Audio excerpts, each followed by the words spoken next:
दोस्तों, दुनिया में अगर सबसे चीप और बेकार इंडस्ट्री किसी को माना जाता है तो वो है भोजपुरी इंडस्ट्री।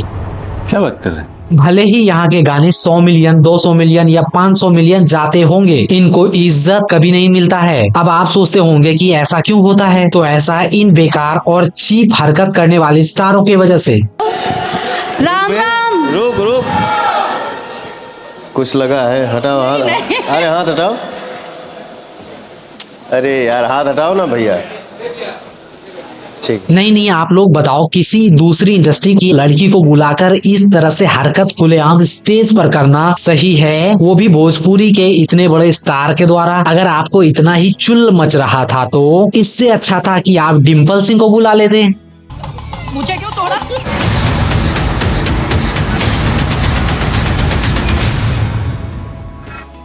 नमस्कार, आप छलिया अस्त्र देख रहे हैं। वीडियो अगर पसंद आए तो वीडियो को लाइक करके अपने यारों दोस्तों को भी शेयर जरूर कीजिएगा। दोस्तों, ये मामला तब शुरू हुआ जब सैया सेवा करें गाने के लिए अंजलि राघव को अप्रोच किया गया। उन्होंने काम करने से पहले ही ये बात कंफर्म कर ली कि इसमें कोई ज्यादा बोल्ड सीन तो नहीं, इसमें कपड़ा ऐसा वैसा तो नहीं पहनना पड़ेगा, या ये सॉन्ग 2 मीनिंग वर्ड वाला तो नहीं, और सबसे जरूरी बात, ज्यादा टच वच करने वाला तो नहीं है ना। तो पवन सिंह की तरफ से भी बोला गया कि नहीं, ऐसा कुछ भी नहीं है, ये गाना बिल्कुल ही साफ सुथरा है। तब जाके अंजलि ने काम के लिए हाँ बोली। अब आप लोग बात को ध्यान से समझो। इन लोगों के दिमाग में ऐसा बैठा हुआ है कि भोजपुरी इंडस्ट्री में गंदे तरीके से ही काम होता होगा। अच्छा, एक बात बताइए, क्या हमारे भोजपुरी इंडस्ट्री से कोई लड़की बाहर किसी दूसरे इंडस्ट्री में काम करने के लिए जाएगी तो क्या इतना कंडीशन रखेगी? शायद आप कहोगे नहीं, क्योंकि सभी को पता है जितना भी इंडस्ट्री है, भोजपुरी इंडस्ट्री से तो साफ सुथरा ही है। भोजपुरी का इतना गंदा छवि अपने आप ही नहीं बना है, यहाँ के गायकों और एक्टरों के द्वारा बनाया गया है। और ये सारी बात मैं अपने मन से नहीं बोल रहा, ये सारी बात बाहर वालों के दिमाग में ऐसे ही करके बैठा हुआ है, समझे? दोस्तों, अंजलि राघव ने कहा, मुझे गाने को शूट करने में कोई प्रॉब्लम नहीं हुआ, और जब गाने के इवेंट के लिए लखनऊ बुलाया गया तो मुझे लगा कि गाने के शूटिंग के दौरान कोई प्रॉब्लम नहीं हुआ, तो शायद वहाँ भी कोई प्रॉब्लम नहीं होगा। फिर प्रोग्राम के दौरान पवन सिंह एक्ट्रेस के कमर को छूने लगते हैं और कहते हैं कुछ लगा हुआ है। एक्ट्रेस को लगता है कि शायद पहले लगा हुआ है, वो अनकंफर्टेबल भी दिख रही थी। अरे हाथ हटाओ।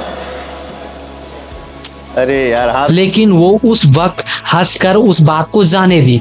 उन्होंने कहा, इस बात के लिए मैं उनसे पर्सनली बात करूंगे, लेकिन उससे पहले ही पवन सिंह चले गए। अब आप सोचो कि इतना कैमरा और पब्लिक के सामने ऐसा हरकत कर सकते हैं तो ऑफ कैमरा क्या करते होंगे। और एक्ट्रेस ने कहा कि ये सब होने के बाद जब मैंने उनके टीम और उनसे कांटेक्ट करने की कोशिश की तो किसी के तरफ से कोई रिस्पांस नहीं मिला। दोस्तों, अंजलि राघव यूपी बिहार की नहीं बल्कि हरियाणा की एक्ट्रेस थी, और ये सारे विवाद होने के बाद सोचो यूपी बिहार के लोगों के लिए इतना ही इज्जत बचा होगा हरियाणा की नजर में। पवन सिंह के एक हरकत की वजह से पूरा भोजपुरी समाज बदनाम हो रहा है। इससे कुछ दिन पहले भी पवन सिंह को अपने से आधे उम्र की लड़की को देखकर कुछ गलत हरकत देखने को मिला था। बहुत सालों के बाद, बहुत महीनों के बाद मैं पागल हुआ हूं किसी को देख के।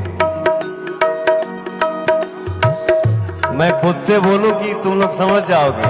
प्यारी समझ गए? अब मैं ये सोच के हैरान हूँ कि भोजपुरी इंडस्ट्री की लड़कियों के साथ क्या क्या होता होगा। दोस्तों, इस तरह के विवाद में आपको कौन सही लग रहा है, अंजलि राघव या पवन सिंह? कमेंट में जरूर बताइएगा। धन्यवाद।